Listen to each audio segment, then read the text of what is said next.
go to the NBA again. The Warriors hosting the Jazz. Sabrina Ionescu in the building. She's like, hi, Steph. Curry was wearing her shoes, actually. First time he's wearing Nikes in a game since 2013. So there's that. Midway through the second, Warriors up. It's comfortable. Curry, get out of my way. He likes to have his personal space. It's a 12-point lead. Off steal, defense, offense. Gary Payton, nice pass behind the back. Buddy Hield. Golden State up 13. Draymond liked it. Draymond not playing. He's out with that sprained right foot. So we had that, and now we've got this. Next possession, Curry. Step back for that. We've gone from Draymond liking it to now Sabrina giving her clap of approval. Warriors up 12 at the break. More of a defense-offense situation. Curry, triple. 70-57.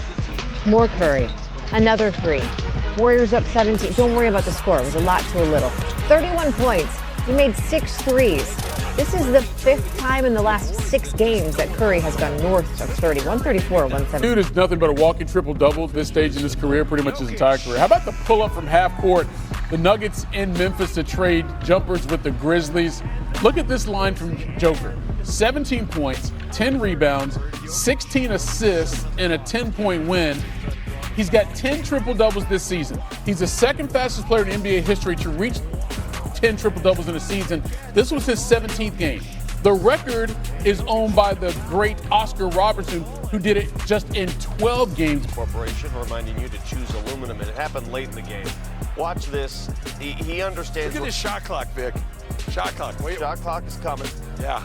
He knows where everybody is at all times. 8, 7, 6, 5. Bam. Thank you. 3 seconds. And if you hear the crowd, listen to the crowd. Even the road crowd on this pass. You know, for a while I thought he lost it. No. Yeah, you hear that? Hear that? I thought he lost the ball, but he doesn't lose the ball. He doesn't. He just knows where to put the ball. You know, we talk so much about what the relationship Joker and Aaron Gordon have, but in a different way, Peyton Watson, quick cuts to the hoops or spotting a corner three. You don't ever see Peyton really shoot a three from out top, but those corner threes, because Joker's knows where he's at. You know, there are games where the Nuggets attempt 24, 25 threes, and you're like, okay. They attempted, 43 of them tonight. They made 22. They made more than half of them. Yeah. I know you're not a big fan of the three, but I am when they go in. Oh, yeah. When they go in, yes. The Nuggets had a stretch where they were up 17, and they kept shooting threes, and they kept missing. Well, I'd like to see one down on the block. Sometimes those threes are better when it's inside out, or Joker on the block, wheeling and dicing. Yeah, look, Like that? Let's go out a little further. This was by design a little bit from the Memphis point of view. If you'll recall, I think Peyton Watson right off the top shot three-pointers really fast. And so what you understood was that the Memphis Grizzlies were allowing him to shoot there and say, okay, we're going to let you shoot this three. And he said, well, okay, I'm going to shoot this three. And even though I'm going to miss them early, I'm going to start making them late. And that's really how the numbers start get ratcheted up like that. And then defensively, both these teams like to take away the paint, which leaves open jump shots. And these guys just knocked them in. Every time he knocks one down, cha-ching. Yeah. You know that he's thinking cha-ching. Vic, this contract here. Yeah, Vic, this period of time when there is no Aaron Gordon and there is no Christian Brown and he is playing all these minutes and he's putting this on the court. Yeah, it is. He changed his representation. Is he now up with Clutch Sports? Yes, he is. He is. Yeah. Well, he was clutch tonight. Yeah, he was clutch. 27 points per game. I thought our zone was really impactful in the game. Bill Hanzik announcing to the viewing public, they'll get some Deron Holmes minutes tonight. That went well. Saving him. Got to let him rest them up. It was a long flight from Grand Rapids down to Memphis. Yeah, well, the bench played much better than it did against Sacramento. Listen, the Memphis bench was phenomenal because they got 26 from Jock Landale. But I thought the Nuggets bench did its part, did enough. Yeah, first off, the big surprise to me was what a game Zeke Naji had. 6 points, 6 rebounds, 15 minutes, played physical. And then Tim Hardaway, they gave him 13, but Bruce Brown stole 2 of his points. Did they never give him those 2? I don't think they did. No. I don't think they did. Wow.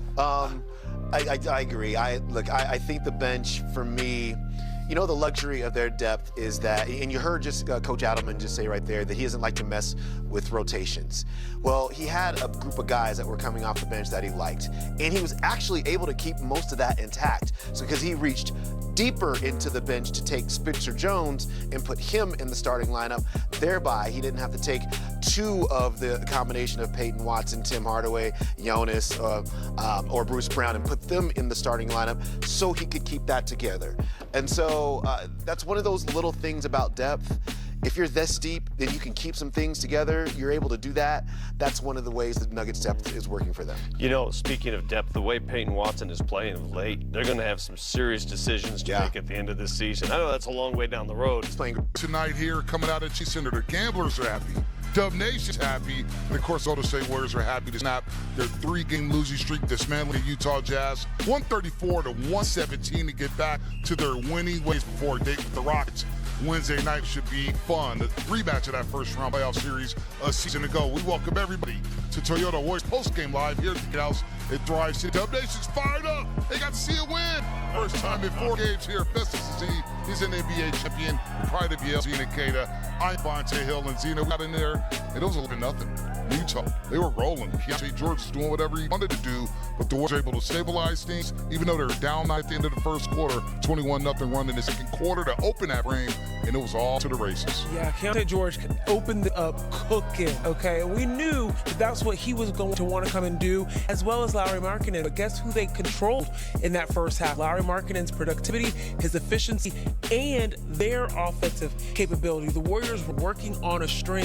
Festus said this before the game started. It's incredibly important to be connected defensively and offensively. The ball was hopping around, they were moving, and they were running in fast breaks. Ooh-wee.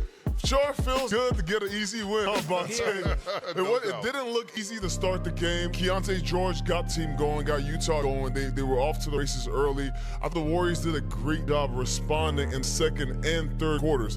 The Utah Jazz shot 70% for the three-point line in the first quarter. 70%. They were 7 for 10. The next quarter, they shot 18. The following quarter, they shot 11. This is the defense really strangling the Utah's offense, and the Warriors just got off to the races. The fast break points were incredible. Seeing them running, getting those easy buckets. Moses Moody got going. Steph got going. Jimmy got going. In that Buddy Hield. What about him off the bench? 20 points. I loved it. And this is what you want to see. You want to see an easy game. She might be here to see her new coach, Chris DeMarco, as well. Good catch. On the sideline, you know, of course, for the Warriors. Going to join the New York Liberty, but that's another summer from now. I thought she just had a delivery for Steph. Here's kicks, Steph. Won't you rock these tonight? Oh, yeah. Why not? Is she also trying to push Steph? She's trying to, are they wooing Steph too? Why would you? Why wouldn't you? Why wouldn't you? I love what Steph did. I think tonight, without Draymond, Steph found a new chemistry with GP2. I mean, they've always had chemistry, but GP2 starting alongside Steph, I love the fact that he was just using that gravity to his advantage. Steph was picking on the mismatches. He would have Lauri Markkanen having the bigs come up in the pick and roll, and he was abusing them there in the first half. Got the team going offensively. I thought, the Utah Jazz started paying particular attention to Steph. Then everybody else started. I thought GP2 did a great job of creating for other people using Steph's gravity. Can't sleep on Jay Butler as well. He scored basically 7 of the first 9 for the Golden State Warriors tonight. Overall, 18, 7, and 6, 8 of 11 from the floor. However, different starting lineup of the season.